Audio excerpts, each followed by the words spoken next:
Ce que ton rapport au silence dit vraiment sur ton enfance. Il y a des personnes qui supportent facilement le silence. Elles peuvent rester seules pendant des heures sans ressentir le besoin de remplir le vide. Et il y a des personnes pour qui le silence est presque insupportable.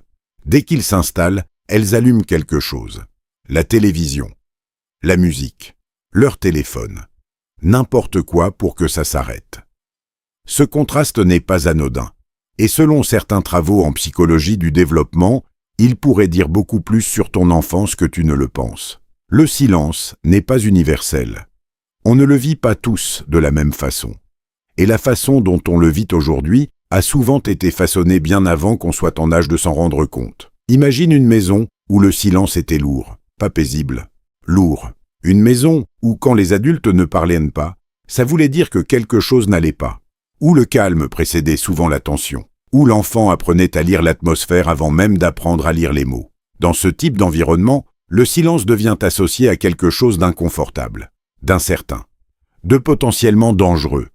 Et l'enfant développe alors un réflexe, remplir le vide, parler, bouger, s'occuper, tout sauf rester dans ce silence qui annonce peut-être quelque chose de mauvais.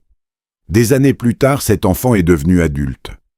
Mais le réflexe, lui, est toujours là.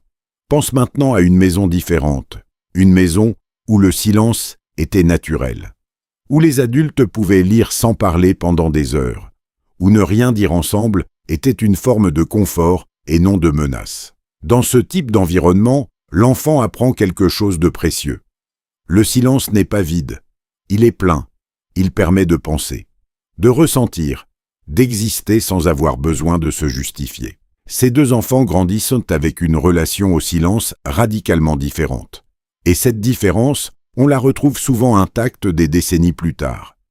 Certains chercheurs en psychologie suggèrent que notre tolérance au silence est liée à ce qu'on appelle la régulation émotionnelle précoce. C'est la capacité à rester avec ses propres émotions sans avoir besoin de les fuir ou de les noyer dans du bruit. Cette capacité se développe en grande partie dans l'enfance, à travers les interactions avec les figures d'attachement. Si ces interactions étaient imprévisibles ou chargées de tension, le silence peut devenir difficile à habiter.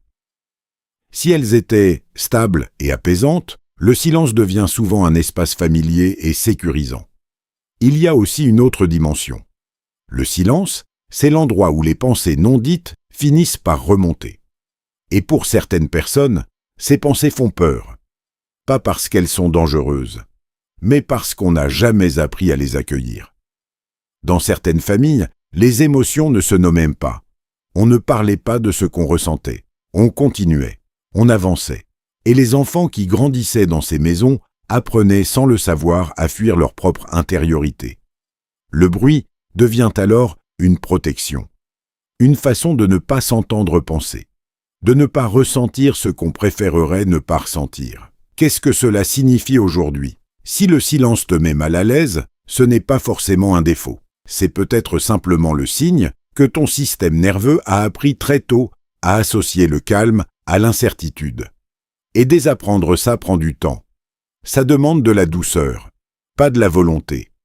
Et si tu supportes facilement le silence, ce n'est pas non plus une garantie de tout. C'est juste une indication sur l'environnement dans lequel ton rapport à toi-même a commencé à se construire. Dans les deux cas, comprendre d'où vient ta relation au silence est peut-être une façon de mieux comprendre une partie de qui tu es aujourd'hui.